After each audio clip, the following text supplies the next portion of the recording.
Mana shunaqa savdo arachalari kashf etgan insonning boyligi umrining oxiriga kelib 400 millionga yetgan desam ishonasizmi? Ha, 1934-yilda Sylvan Goldman ismli ushbu tadbirkor bir nechta savdo do'konlarini sotib oladi va qaraydiki, odamlar qachonki yuklari og'irlashib ketganda savdo qilishdan to'xtashardi va shu sababli u bir nechta mana shu savdo arachalarini o'zini do'konlariga yoyib tashladi, ya'ni shahardagi turli xil do'konlariga shu aravachalardan qo'ydi.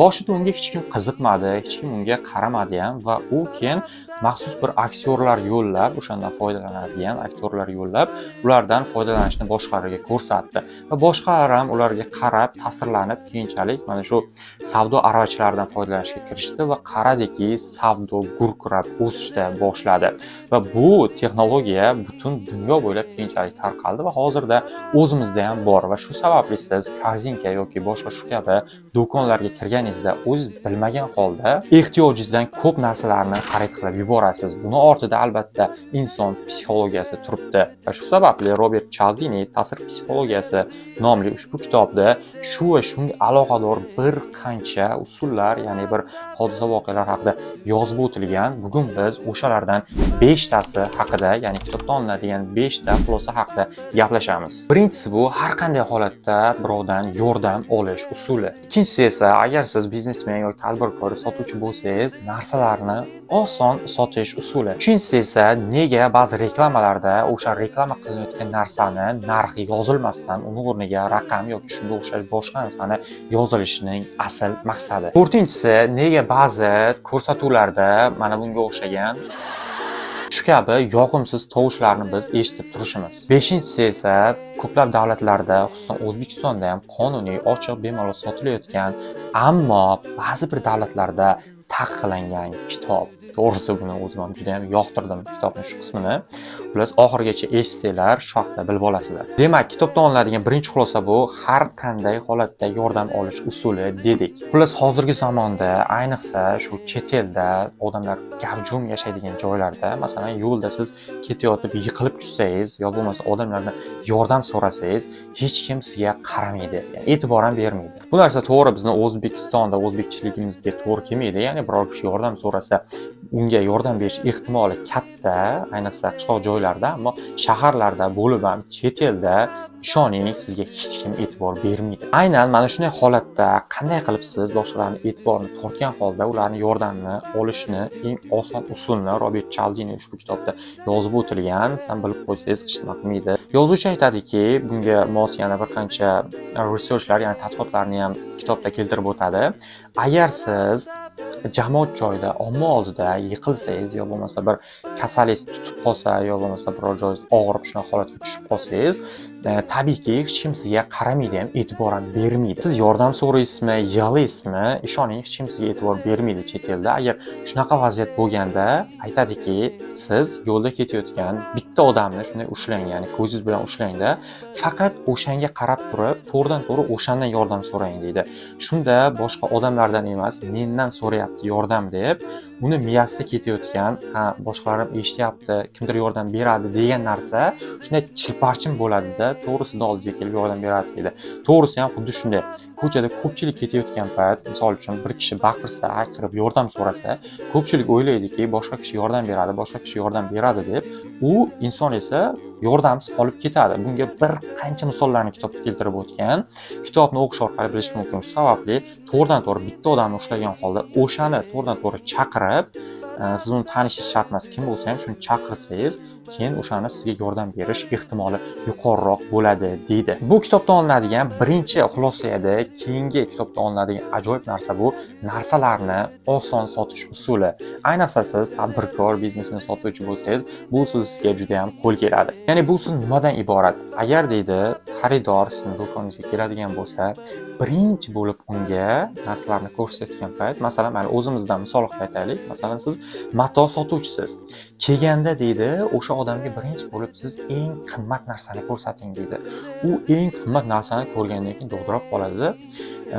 Keyinchalik esa unga mana shu arzon narsani ko'rsatsangiz, o'sha arzon narsa bunga hech nimadek ko'rinib qoladi va o'sha narsani sotib olishi, ya'ni mijoz sizni do'koningizga kirib savdo qilish ehtimoli yuqori bo'ladi deydi.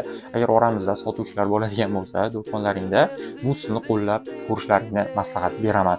Bu kitobdan olinadigan ikkinchi xulosa edi. Demak, kitobdan olinadigan uchinchi xulosa bu nega reklamalarda narxlar yozilmaydi? Ba'zi reklamalarda e'tibor berganmisiz? Bu Instagramda ham ko'rishingiz mumkin. Biror narsani qo'yadi, gapiradi, maqtaydi-da, qaraysiz, narxi yozilmaydi. Ba'zilar raqam qo'yishi mumkin, shu raqamga telefon qilib bilib olishingiz mumkin deb, ba'zida esa kommentariyaga plus qo'ying, bizga tashlab beramiz narxlarni deydi. Buni orqasida psixologiya yotibdi, inson psixologiyasi yotibdi. Ya'ni Robert Cialdini aytadiki, agar mana shu holatda inson boyagi narsaga kirishsa, masalan, gazetada reklama qo'yilgandi-ku, ammo u reklamadagi narsaning narxi yozilmagandi, ammo telefon raqam yozib qoldirilgandi. Kitobda keltirilgan narsa bu bitta kinoga bilet haqida ketyapti. Robert Cialdini aytadiki, o'sha kinoga tushmoqchi bo'lgan, asl maqsadi bo'lgan odamlar o'sha narxi yozilmagan bo'lsa ham borib ko'raveradi. Ammo ikkilanib turgan odamlarni rozi qilish uchun, ularga o'sha biletlarni sotish uchun ataylab narxlar yozilmaydi, telefon raqam qo'yiladi. O'sha telefon raqamga mijoz telefon qilgandan so'ng tamom, u уже o'yinga kirdi hisob. Ya'ni u o'yinga kirdi, o'shanga qiziqish bildirdi, avtomatik ravishda miyasida buni o'sha biletni sotib olish ehtimolligi oshib ketadi deydi. Bunga ham bir qancha psixologik mana shu misollarni, izlanishlarni misol qilib keltirgan. Shu kitobni o'qib, buni bilib olishingiz mumkin. To'rtinchisi bu nega ba'zi tele ko'rsatuvlarda mana bunga o'xshagan bir yoqimsiz shunaqa bir ovoz, ya'ni kulgili ovoz eshitiladi. Menga bu yoqimsiz tuyuladi, to'g'risi. Sizlarga ham shu yoqimsiz tuyulsa kerak. Kitobda ham aytadi, ko'pchilikka bu yoqimsiz tuyuladi deydi. Ammo shunday bo'lishiga qaramasdan, mana shu baribir shu ovozni qo'yadi. Sababi deydi, ya'ni ko'pchilik effekti bu yerda ishlaydi. Mana shu kulganni eshitsa odam, o'sha narsa kulgili bo'lmasa ham tabassum paydo bo'ladi deydi. Ya'ni ko'pchilik kulyapti degan miyasida bir mesej boradi-da, mana shu kulgu soxtaligini bilib turib ham, ammo kuladi, keyin esa ha, bu narsa yaxshi bo'ldi deb keyinchalik aytadi deydi. Xullas, mana shunaqa, agar siz mana shunaqa bir stand-uplar qiladigan, videolar tayyorlaydigan odam bo'lsanglar, videolaringizda mana shunaqa kulgili ovozlardan foydalanib ko'ringlar. Bu to'g'ri, o'zingizga ham va boshqalarga ham bir yoqimsiz tuyulishi mumkin, ammo ishoning, bu juda ham katta effekt beradi deydi va bir qancha bunga ham izlanishlarni, turli xil tajribalarni misol qilib keltiradi. Demak, bu kitobdan olinadigan 4-xulosamiz edi va 5-si esa bu ko'plab davlatlar, xususan O'zbekistonda ham ochiq sotilayotgan, oddiy sotilayotgan, ammo ba'zi davlatlarda taqiqlangan kitob. Bu kitobni men audio formatda to'liq eshitib chiqqanman va o'sha paytda ham bu kitob haqida o'z fikrlarimni yozib qoldirgandim. Bu yaxshi kitob emas deb, xuddi shu narsani kitobda Robert Cialdini ham aytib o'tgan. Bu kitob ko'pchilik bilsa kerak, yosh Werterning iztiroblari. Bu O'zbekistonda juda ham ko'p nusxada sotilgan.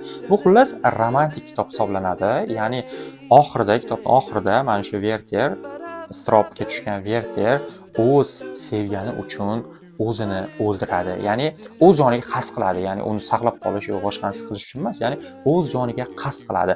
Robert Cialdini aytadiki, mana shunday kitob yozilgandan keyin, Yevropada yozilganda, Yevropada o'z joniga qasd qilish juda ham ko'payib ketdi deydi. Va hattoki shuni ta'sirini bilib, ba'zi bir davlatlar o'z fuqarolari uchun mana shu kitobni sotishni cheklab qo'ydi. Ya'ni bu kitobni o'sha davlatda butunlay taqiqlab qo'ydi deydi. O'ylaymanki, bizda ham mana shu turdagi kitoblarni umuman tarjima qilmaslik kerak, umuman sotmaslik ham kerak, umuman taqiqlab tashlash kerak deb hisoblayman. Demak, bu kitobdan olinadigan 5-xulosamiz edi. Ishoninglar, kitobda bunga o'xshagan juda ham ko'p psixologik narsalar yozib o'tilgan. Siz sotuvchi bo'lasizmi yoki oddiy odam bo'lasizmi? Agar sotuvchi bo'ladigan bo'lsangiz, shu mijozlarni manipulyatsiya qilish orqali yoki oddiy bir mijoz bo'ladigan bo'lsangiz, mana shunaqa bir hiylalarga tushib qolmaslik usullari juda ko'p usullar yozib o'tilgan. Video uzun bo'lib ketmasligi uchun buni asosiy o'zimga yoqqan 5 ta nuqtasini tanlab olgandim. Kitobni to'liq o'qish orqali esa boshqa usullardan ham boxabar bo'lishingiz mumkin. Demak, bu ming kitob tahlil loyihamizning 21-soni edi. Keyingi sonlarda qaysi kitoblar tahlil qilinishini xohlasanglar, izohlarda yozib qoldiringlar o'sha kitob nomini. Va video sizlarga yoqqan bo'lsa, videoga like bosib, kanalga obuna bo'lishni esdan chiqmasin. Demak, keyingi sonlarda ko'rishguncha xayr, salomat bo'ling.